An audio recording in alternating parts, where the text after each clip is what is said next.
The next 12 bar section of Back Porch Blues is designed to really build out your lick vocabulary. But before we get into the song and the licks, I think it's really important to know the scale that the licks are based on, and that's the E blues scale. So we're going to dive into that right now.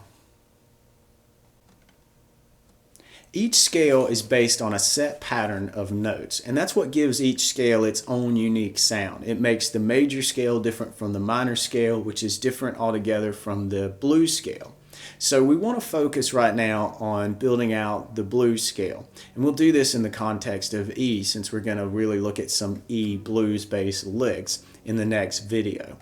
So the pattern that the blues scale is based around is you start at the root, and then you move up a whole plus a half step, so 1.5 steps, then up a whole step, then a half step, another half step, then another whole plus a half step, so another 1.5 steps, and then up a whole step. So to put that in the context of the guitar, a whole step is 2 frets, and so a half step is therefore half that distance, or 1 fret. We use easy math as guitarists here, right? Let's then take that pattern and build out an E blues scale. We'll start with the open 6th string. We're in standard tuning, so that's a handy E note. Then we'll move up a whole plus a half, or really 3 frets, 1, 2, 3. So that's going to be the next note. So we go root, whole plus half, and remember the very next note that we need should be a whole step, and that's right here.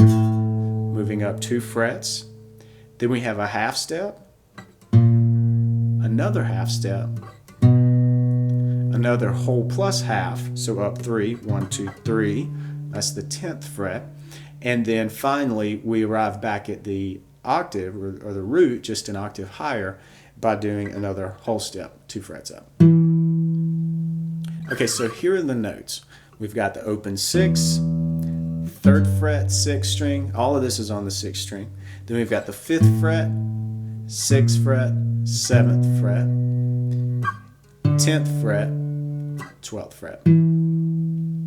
All right, and so giving names to these frets, musical note names, we've got E, G, A, B flat, B, D, and then E again. And you probably hear some blues happening when you get to this A, B flat, B part right here. That is a huge characteristic of the blues scale, having this chromatic walk up. And by chromatic, I just mean one note right after the next note. So in musical pitch. So going 1 fret, the next fret, and the next fret. That's a chromatic movement. And it gives the E blues scale, or really any blues scale, its tonal characteristic.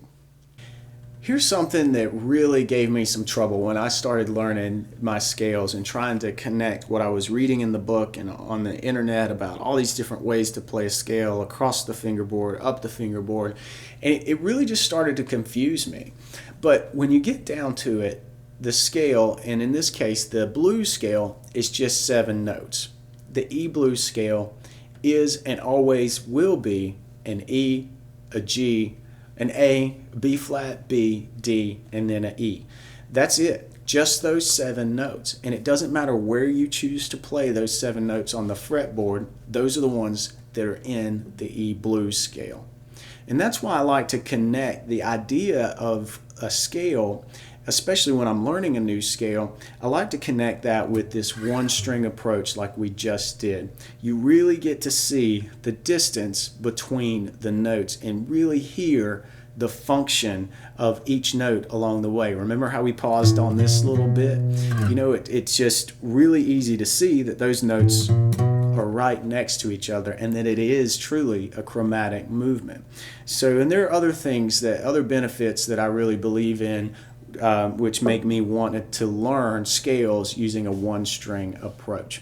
But now you can't limit yourself to that, because although it does gain a lot in being able to visualize the scale, you're going to find yourself in different positions on the fretboard that you need to play a piece of the E blues scale.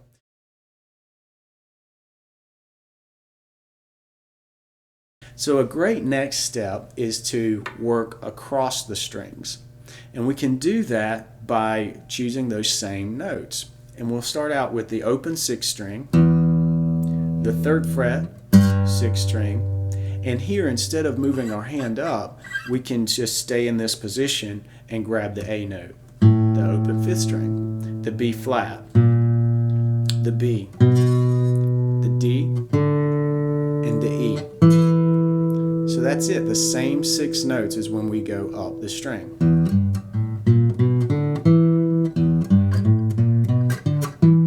Sounds the exact same.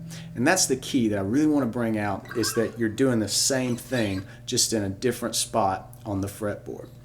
And one place that you want to go next after learning this pattern is how to continue that pattern and use the higher 3 strings. So we're going to start here on an E. We need a G next, so an open 3rd string sounds a G. Then we need an A, 2nd fret of the 3rd string. Then we need a B flat, 3rd fret. Then we need a B. Then we need a D, and that was the open 2nd string. 3rd fret, 2nd string, and then finally an E is the open 1st string. Now people commonly practice these two together, but it's really important to note that you're playing 7 notes and then you're starting over just in a higher octave. Listen to this.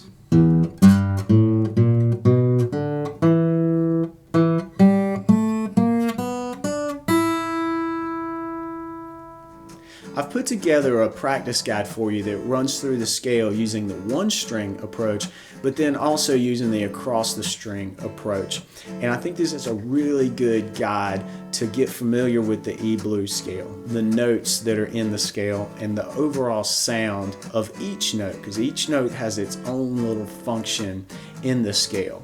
And we're going to call on these notes a lot as we start to progress in the Back Porch Blues section 2 and then finally section 3. Both sections are very lick heavy, which means that they're going to call on these notes.